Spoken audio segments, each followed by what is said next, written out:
I just finished reading Michael Crichton's The Lost World, the sequel to his novel Jurassic Park, and I gotta say, the novel is 10 times better than the movie. Have you read Michael Crichton's The Lost World? Let's talk about it in the comments.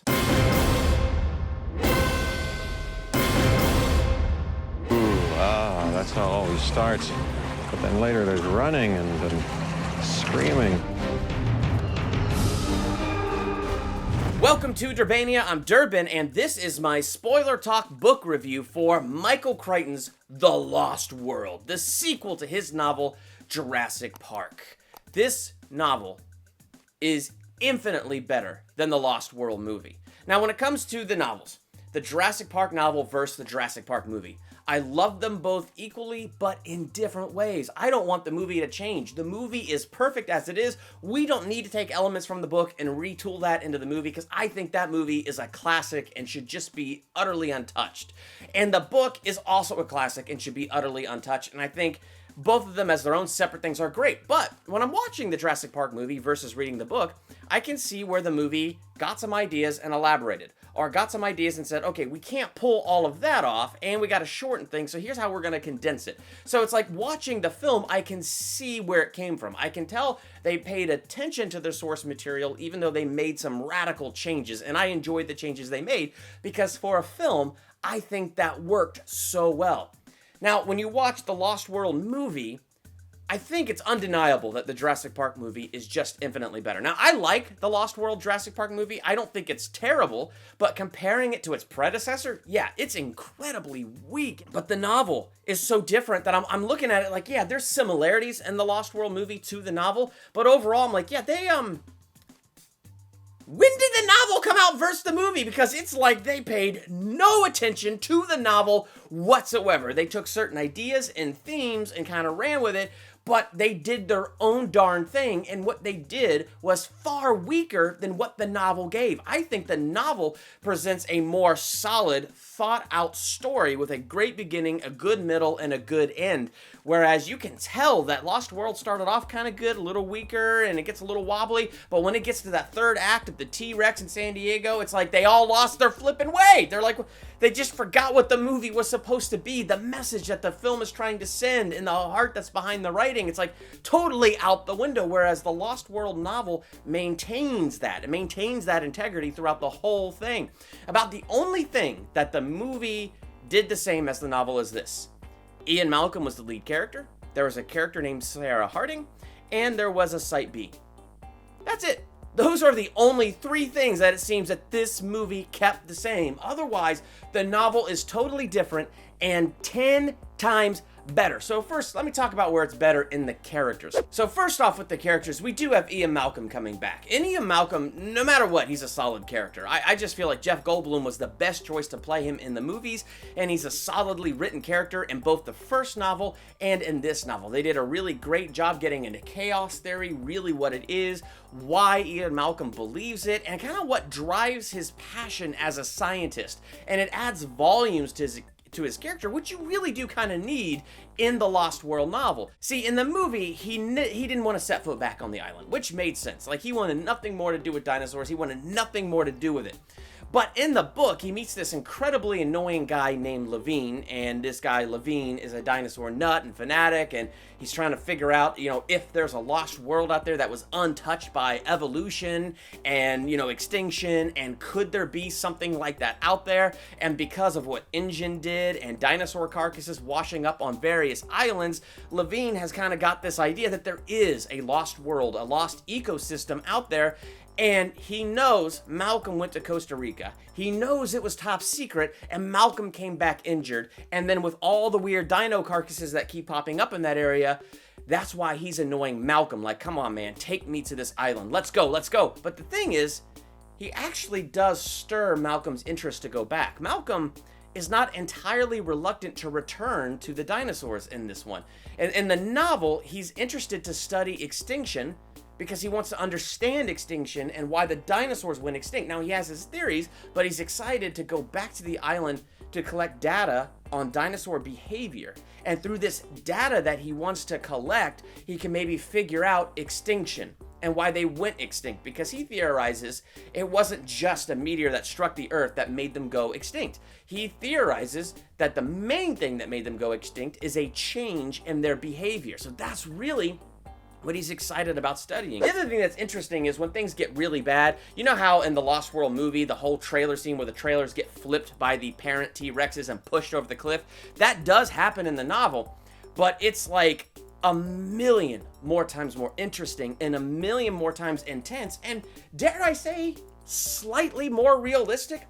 Because at one point, when one of the trailers still connected to the other is dangling over the cliff, Malcolm re-injures his leg and he can't do anything about it. And so because of how he re-injured himself and he's in a lot of pain, he keeps, giving himself shots of morphine. So throughout like the second half or third of this book, he's all drugged up. And he's funny because he's drugged up and he's loopy. But it also kind of takes him out of the equation, and now these other characters are sort of taking the lead. So the next character is Sarah Harding, and she drove me nuts in the movie, man. Ian, I know you've already been to Dinosaur Island, and I've never been here in my life, but I know better than you. And so she was like all talk. Now, she was a strong character, don't get me wrong, and she had a lot of strong and heroic moments in the movie and stuff like that, but nothing like the book. In the book, in the beginning, it seemed like her part was small, and then all of a sudden it got really huge, and she's studying predators in Africa. In the book, we follow her to Africa as she's studying hyenas. We get in her mind how she studies predators, and then she gets the phone call that Levine, who's been in contact with her and, Malcolm to try to figure out how best to handle predators and stuff like that. So Levine, is in trouble on the island, which goes, okay, well, I guess I better leave Africa and go to this island and see if I can find him and help him. And so it compels her to go. And rather than her being all talk about how strong she is, we see how strong she is. So she, has to go from Africa to the island, so she doesn't go with Malcolm and the other characters. She's going separate. And in going separate, she ends up on this boat with the bad guys, and the bad guys recognize her as one of Malcolm's friends, and she doesn't recognize them as the bad guys, so they grab her and throw her overboard halfway to the island. She hits the ocean, man, and you know what she does? She freaking swims for it! That's how tough she is, and it's better described in the book than what I'm saying right now, because I feel like out of my mouth this sounds stupid, but when you're reading it in the book, you get it. The whole picture is presented there, how she could survive. And they were really close to the island, but they just thought, let's just kill her. So they throw her off the boat. But she makes it, man. She swims to the island. She has her first encounters with the dinosaurs. When Ian, Malcolm, and her, it's only her and him that are in the trailer being knocked over because of the baby T-Rex with the broken leg. That's also in the novel. Malcolm has re-injured his leg, and he's slipping in and out of consciousness because of all the pain that he's in.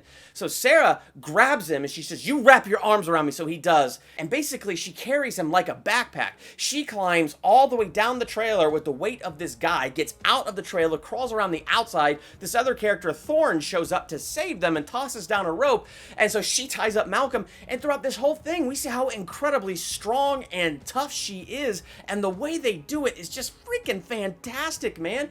I mean, there are these scenes where, like, they're trapped in this one little area and they have to get a Jeep. So she's the one that runs off into the land of the dinosaurs, finds the Jeep. It's surrounded by dinosaurs. She climbs up a tree, jumps off the branch, lands on the car. They come to headbutt the car. She jumps off the car, goes under the car, and then, the T-Rex shows up. I mean, crazy things happen, and she is, through this all, being freaking tough as nails. Like, she is the main character of the novel to me, and she's like the hero of the story. Without her, Malcolm, Thorne, Eddie, and the two kids, because there's two kids, not one in this book, they would all be dead. But because of her bravery, and because of how she is just so fearless in the face of predators, and because it's not all talk, because we get to see it, none of that weird pride that we got in the Lost World, but we just see her act and do what is necessary, including carrying a full-grown man on her back by herself, accomplishing these tasks. Like, she's such a great character. Like, I couldn't help but think she's, like, I was reading this, I was like, oh my gosh, Laura, this character is freaking awesome. And so it was awesome the way Michael Crichton wrote her character. And there's a couple other characters in here that were pretty cool. I mean, I feel like none of the ones that were in the book actually existed. You got this guy, Dr. Thorne, and he's interesting because he's a college professor, and he quit being a college professor because he was so freaking tired of theory. He wanted facts, he wanted reality, he wanted how things are. So he's very done with kind of the academic snootiness and everything being a theory, and he just wanted the facts. And so it's really cool how he and Malcolm have become friends, and he ends up on this expedition. And I pictured him as kind of Harrison Ford 15 years ago. Like, he kind of had that adventure spirit and gruffness that I kind of picture from a middle-aged Indiana Jones. So that's kind of how I pictured him. Then you have Eddie, and, you know, he's like this younger guy, and he created, like, the Jeeps, like the electric Jeeps, so they weren't gas powered, and the trailers and the technology. Like, he built the computers, the hardware, the software, and all that stuff. So, like, he's this really smart guy, gets eaten by raptors. It's incredibly sad, actually. And so, like a lot of that stuff was really cool. And then the way Crichton writes these characters and gets into these characters, you're really attached to them. Do you remember in the Jurassic Park movie Dotson? And it was that scene in the beginning where you have Nedry. He's like, you shouldn't use my name. Dodson! Dodson! We've got Dodson here! See, nobody cares. So he was in the Jurassic Park novel, and he had that one scene in the novel. But he had a big role in this book. So instead of InGen sending that team where Hammond's nephew took over InGen, and then they sent a whole team to collect dinosaurs and get them off the island, and it's a whole team of people showing up, that does not happen at all in this novel. And this novel is just a small group. It's Dotson and 2 other guys, and they show up on Site B not to take dinos off the island, but to take dinosaur eggs off the island so they can get the DNA and all that stuff, and then they can create dinosaurs to do medical experiments on dinosaurs, because everybody gets too heartbroken over pigs and monkeys and guinea pigs and other things that, you know, we do experiment. Do we do experiments on pigs? Why did I say pigs? I don't know. But the point is he figured if we created the dinosaur and brought it back to life, then how can the animal rights people get upset about that? It has no rights. It's ours. We made it. We can experiment on it. So we're supposed to see kind of how bad and crooked he is, and he is really bad and crooked. So he's going on the island to get eggs. And one of my favorite scenes, they're in the Tyrannosaur nest, and there's 2 baby T-Rexes that have already hatched, and then there's like 2 more eggs that haven't hatched. So he's down there with his other 2 guys trying to collect the eggs. He's got this kind of gun that creates super loud noise, and it does keep the T-Rexes back, the mother and the father, and so they're held back by this noise. And then the gun, like, breaks, and he's like, oh, crap! But they had all read that T-Rex's vision thing is based on movement. So if you don't move, they can't see you. So everybody froze.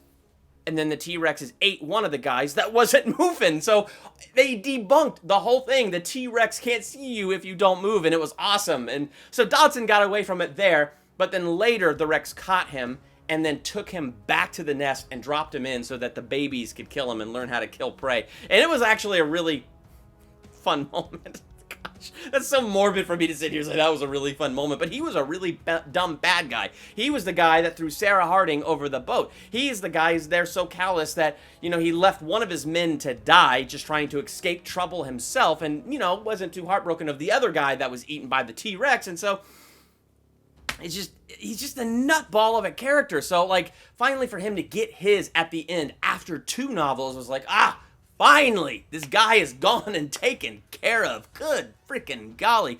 And so it was kind of interesting as it dug into those characters, and it was interesting that instead of it being a whole InGen corporation, InGen was chapter 11 in the novel and doesn't exist anymore. And so this island is completely abandoned, and I'll get more into the island in a second, because the whole Site B was far more interesting in the novel than it was in the movie. In the movie, it felt like, oh yeah, Site B, it's an afterthought, but yeah, that's where the dinosaurs breeded. It's like, what? That's it? The novel made so much more sense out of it. So anyway, kind of just going deeper in it, because I could keep going about all these characters and stuff like that, but the dinosaurs are just incredible. There's more dinosaurs in the novel than there is in the movies. It was really cool to see the mother and father T-Rex and how they worked together and you know, protecting their babies and their nest, and so I think that was incredibly well written. The intelligence of the velociraptors, I cannot underscore how awesome of characters the velociraptors are in this. One of Dotson's guys escapes everybody altogether, and he's running alone through the long grass, and the raptors see him, so they kill him. And one of the raptors, as they killed this guy, sees the guy's candy bar. It picked up the candy, it smelled it, it ate it, it enjoyed it. And then later they're moving past where the people are in the high hide, you know, the thing that's up in the trees, and there's a candy wrapper down below because one of the guys dropped it to make sure he was downwind to see which way the wind was blowing. The raptor saw it, he looked up at the high hide and goes, oh, hey guys, they're up there. And all the raptors swarmed to get up in the high hide and were climbing their way up to eat the people inside because of a candy wrapper. And so, like, that's incredibly intense, and I really enjoyed that. And Site B was awesome because it made logical sense. Site B was Hammond's dirty secret. He didn't want people to know about it. He only wanted them to see the factory floor, and Hammond died in the first book.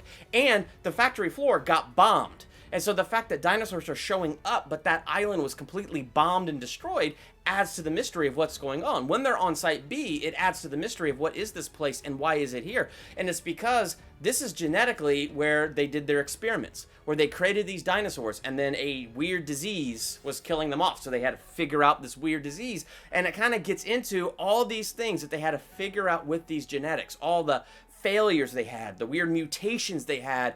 And so it just shows you this was the island of the crazy mad doctor, mad scientist experiments. That's what Site B was. Eventually they overall got it right, but the dinosaurs still had some sort of weird disease in them, so they never matured to full adulthood and would die off before full adulthood because of this disease that was spreading throughout the island that only affected these artificially created dinosaurs. My biggest negative probably was Malcolm, because Malcolm just was so long-winded about all this science stuff. There's a degree to which it's interesting because you got to get into it a little bit to develop the story, to develop the science behind the dinosaurs. But man, Malcolm is so long-winded and so full of theories. You would have intense, and now several pages as Ian Malcolm expands upon evolution and extinction and blah, blah, blah. And I'm like, okay, come on. I get it, all right? You're studying extinction. Can we please get past this? Can we get back into the action, okay? But I mean, even in the middle of the action, when he was all high on morphine, he would just sit there and expound on so many deep scientifical, philosophical things and chaos theory and all that stuff. And I'm just like, oh my gosh, shut up. And one of the things that made me laugh, though, so if you watch my channel, you know this. You know I'm a Christian, which means I believe God created the world, and when he made man in his own image. And as people are listening to him, they finally caught on to what I was catching on to. So they're like, so Malcolm, you're saying there's like an intelligent design behind this? Because you're describing an intelligence that kind of adjusted this as he went. He goes, what? No, that's like creationism, and that's nonsense. And I just kind of laughed because the stuff that he's describing and the way he's describing it in the book can only be done with intelligence, with something intelligent guiding, and not on its own with zero intelligence by a complete and total freak accident. And I'm just like, all right. So I kind of laughed a little bit, but again, that's just kind of my worldview and my perspective. So when I was reading that was my thought process. I also had that thought process because I was getting exceedingly bored with all of this sciencey stuff. It's like, okay, there is a point where it's good. There's a point where it works because it's detailing things. Then there's a point where it's like, just shut up! Give me more dinosaurs eating people! Come on! Anyway, that would be my one negative. Malcolm and his long-windedness. Beyond that, I think I'm going to give The Lost World an A-. It's not as good as the Jurassic Park novel, but it's a solid novel, and it's like 10 times better than the Lost World movie, man. I just feel like the Lost World movie just looked at the books and, yeah, it's good. All right, now let's just take some of those characters, make up some of our own, and do this crap. Let's do that. I was like, gosh, if you're going to make a book into a movie, make the book into the movie. Gosh, anyway, so that's kind of my thoughts on that. The novel is 10 times better, and I think it would have been way more successful if they followed more closely to the original source material. Did you read Michael Crichton's The Lost World? What are your thoughts on this novel? Let me know in the comments, and while you're there, hit the subscribe button to become a Durbanian. Hit the bell by the subscribe button so you're notified for the next book review, movie review, theological analysis, ranking video, or anything else I do here. I'm Durbin. Thanks for checking out Durbania.